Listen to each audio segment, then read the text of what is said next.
ओम शांति। Journey from anger to angel के first part में हमने क्रोध के कारण, उनके परिणाम और कुछ उपाय उसके निवारण के लिए सुझाए थे। आज हम कुछ और उपाय जानेंगे। देखिए,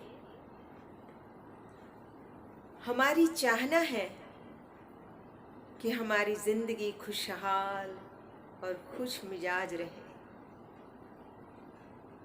Our life should be knowledgeful, powerful and peaceful। और इसी सूत्र को मद्देनजर रखते हुए साइंस ने भी बहुत तरक्की की है। उसने ज्ञान के भंडार खोल दिए हैं। हमारी बुद्धि का विकास जरूर किया है, लेकिन उसके अंदर जो दिव्यता थी, जो हार्मनी थी, जो संबंधों की सुसंवादिता थी, वो अहंकार में कहीं खो गई है। हम साधन संपन्न जरूर हुए हैं, लेकिन साधना कहीं खो गई है। उसने हमारी अंधश्रद्धा का निवारण जरूर किया है, लेकिन जो मोरल वैल्यू थी जीवन के अंदर, वो नदारद होती जा रही है। आणविक शक्ति का पता चल गया, परंतु आत्मा की शक्ति उसका ह्रास ही हुआ है। और इतने विकास के बावजूद भी ये जो क्रोध है, उसका भूत यक्ष प्रश्न की तरह उसी तरह खड़ा है। और आज विकासवाद की दौड़ में लोगों ने ये समझ लिया है, मान लिया है कि क्रोध तो एक शक्ति है। क्रोध करने से पावर आती है, तभी तो लोग कहना मानते हैं। अगर ये पावर होता तो क्या व्यक्ति का बीपी बढ़ जाता? क्या उसे हार्ट अटैक हो जाता? नहीं, ये तो कमजोरी है। ये तो एक तरह का डिफेंस मैकेनिज्म है। किसके विरुद्ध में? Against threat perception.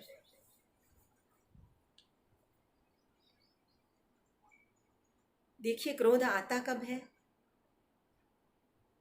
जब हमें कोई भय हो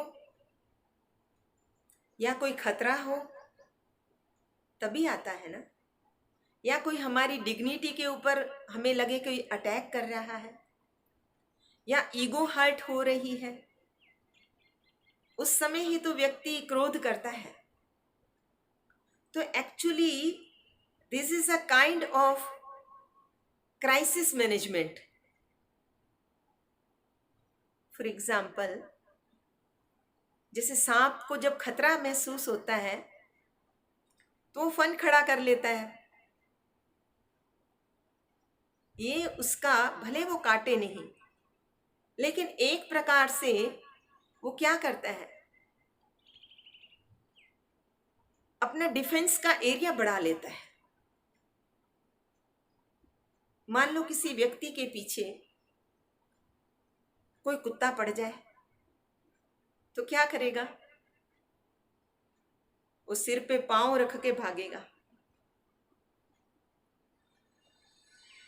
और जब वो खतरा टल जाए तो क्या होता है? निढाल होकर थक कर बैठ जाता है। तो ये एक मैकेनिज्म है, एक डिफेंस का तरीका है, ये जान लीजिए, लेकिन है खतरनाक। इससे व्यक्ति और ज्यादा थकता है।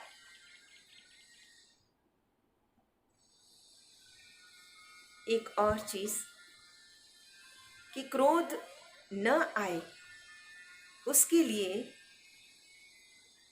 एक मंत्र हम याद रखें कि कभी किसी से अपेक्षा नहीं करनी है।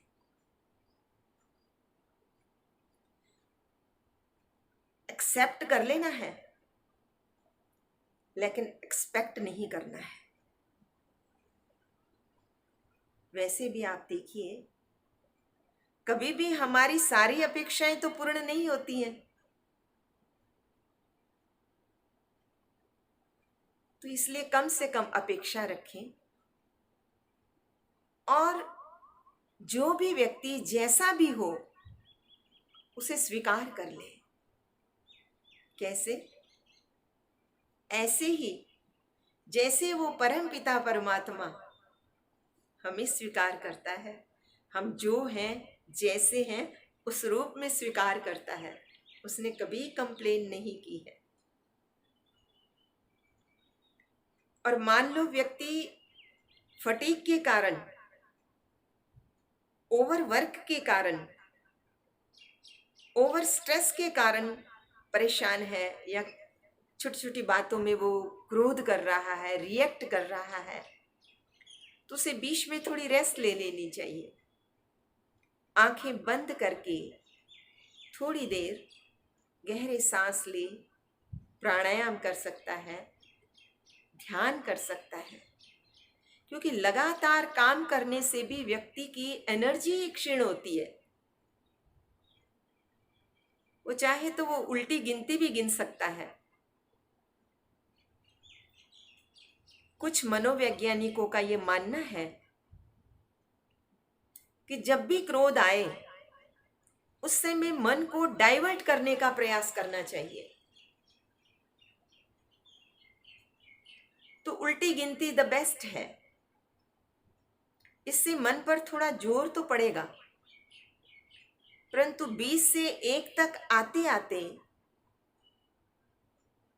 मन शांत हो जाएगा। जो उसको बेहोशी का एक दौरा पड़ा था, होश में आ जाएगा। एक बार एक महिला अपने पति और पत्नी के झगड़े से परेशान होकर किसी महात्मा के पास गई और उन्हें कहा, अपनी परेशानी बताई कि हम पति पत्नी का झगड़ा होता है, उस वजह से घर में बड़ी अशांति है, और बच्चे भी आपस में झगड़ा करते हैं। कोई उपाय बताइए, कोई मंत्र दे दीजिए, कोई तावीज दे दीजिए। महात्मा जी ने एक तावीज उठा के दिया और कहा, जब भी झगड़ा होने लगे इसे अपने दांतों तले दबा लेना। भाई गुरु का कहना था, माना बहन ने। जब भी उनके पति क्रोध करने लगते, बहन उसे अपने दांतों तले दबा लेती। जैसे बार बार ऐसा हुआ और उसने हर बार क्रोध के समय दांतों तले अंगुली दबा, वो तावीज दबा लिया। घर में कुछ दिनों में ही वायुमंडल बदल गया। बड़ी खुश हुई, महात्मा जी के पास पहुंची। महात्मा जी, सचमुच में ये तावीज तो बड़ा वंडरफुल है, ये जादुई है, इसने कमाल कर दिया, घर का वातावरण बदल गया। महात्मा जी मुस्कुरा दिए, क्योंकि वो जानते थे वस्तुतः बात तो ये थी कि जब भी कोई व्यक्ति क्रोध करता है और एक जन मौन हो जाए तो झगड़ा ही नहीं रहेगा। आखिर एक व्यक्ति कब तक क्रोध करेगा? एक और उपाय है कि हम अपनी वृत्ति का परिमार्जन करने का व्रत रखें। चलो खुद से प्रतिज्ञा कर ले। भारत तो त्योहारों का देश है। विशेष दिनों पर लोग व्रत रखते हैं, उपवास करते हैं, अन्न का त्याग करते हैं, निर्जला करते हैं और बड़ी कड़ाई से उसका पालन करते हैं। हम भी कम से कम 40 दिन क्रोध न करने का व्रत तो ले ही सकते हैं। ठान ले, कुछ भी हो जाए, मन को शांत ही रखना है।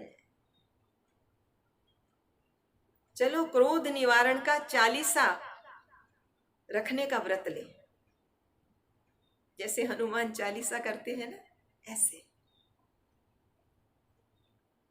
फिर नेचर के सानिध्य में जाए, प्रकृति माँ की गोद में जाए, वो आपको फ्रेश कर देगी। मुझे एक बात याद आ रही है। बात उन दिनों की है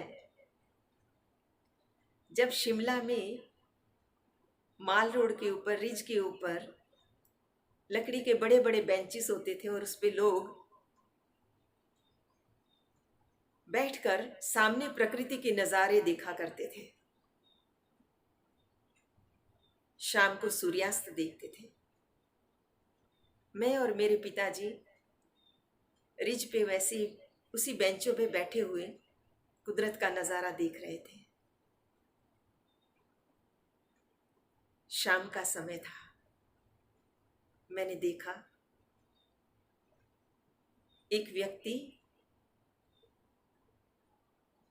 अपनी पीठ के ऊपर गोदरेज की अलमारी मोटे मोटे रस्सों में बांधी हुई लेके जा रहा था।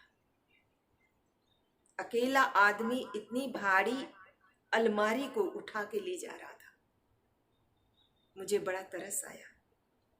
मैंने कहा, पहाड़ की जिंदगी कितनी कष्टकारी है। इन पहाड़ों की ऊंचाइयां और ढलान, इसमें सामान एक जगह से दूसरी जगह ले जाना बहुत मुश्किल है। खैर, थोड़ी देर में मैंने देखा वही व्यक्ति रेलिंग को पकड़ के रिज पर खड़ा था और कुदरत के नज़ारे ले रहा था।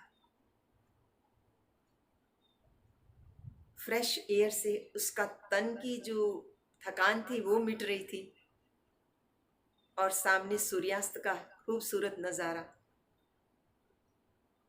जो उसके मन को रिलैक्स कर रहा था।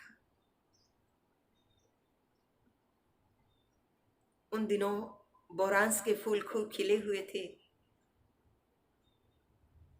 तो कोई पहाड़ लाल तो कोई डार्क ग्रीन, जो सूखे थे वो येलो कलर दिखाई दे रहा था वहां पे। और सूर्यास्त के समय कहीं डार्क कहीं लाइट इफेक्ट भी उनको मिल रही थी। तो बहुत ही खूबसूरत नज़ारा था वो। मैंने महसूस किया कि जितना ही मनुष्य प्रकृति के सानिध्य में उसके करीब रहा है तो वो सरल रहा है,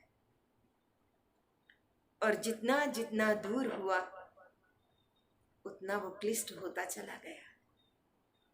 तो हम प्रयास करें प्रकृति के सानिध्य में रहने का। और एक लास्ट में एक और छोटा सा उपाय, वो है मेडिटेशन करना, ओम शांति के मूल मंत्र का अभ्यास करना, क्योंकि मन के नियंत्रण का ये सबसे उत्तम उपाय है, ऐसा मुझे लगता है। तो इसका अभ्यास हम 2 तरीके से कर सकते हैं। एक है गहरा सांस भीतर लेना और ओम का उच्चारण करना, और जब बाहर छोड़ते हैं तो शांति कहना। हाँ, मैं आपको करके दिखाती हूँ। पहले गहरा सांस भीतर ले लीजिए।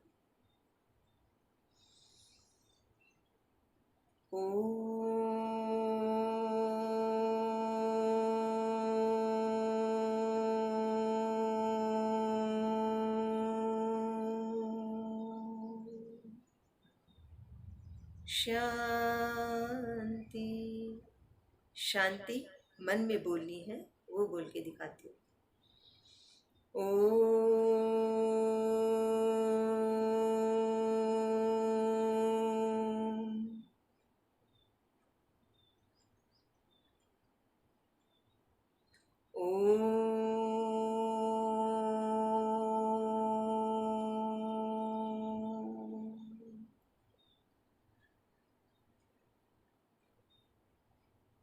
बार बार इसका अभ्यास करेंगे तो आप भीतर शांति महसूस करेंगे। और दूसरी विधि है शांति के स्वरूप में टिक जाना। ओम शांति अर्थात मैं शांत स्वरूप आत्मा हूं। I am a peaceful soul. ये अफर्मेशन अपने आप को दे।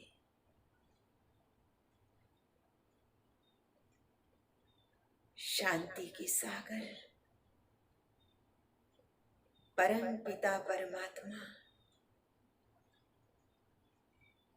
मुझे शांति की किरणें भेजकर मुझे शांत कर रहे हैं।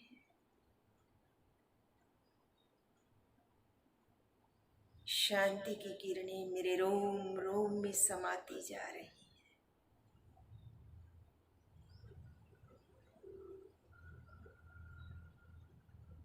मैं शांति के गहन सागर में उतर गया हूँ।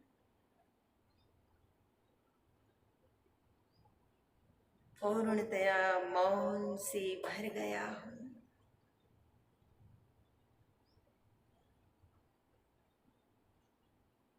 मेरा मुख भी मौन तो मन भी मौन हो गया है।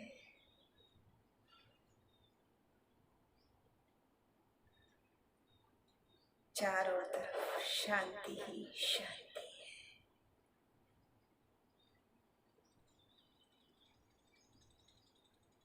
इस प्रकार की अफर्मेशन अपने आप को दे।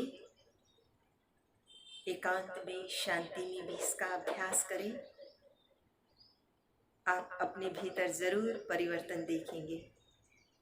आपने मुझे सुना, समय दिया, इसके लिए आपका बहुत बहुत शुक्रिया। धन्यवाद। ओम शांति। ओम शांति।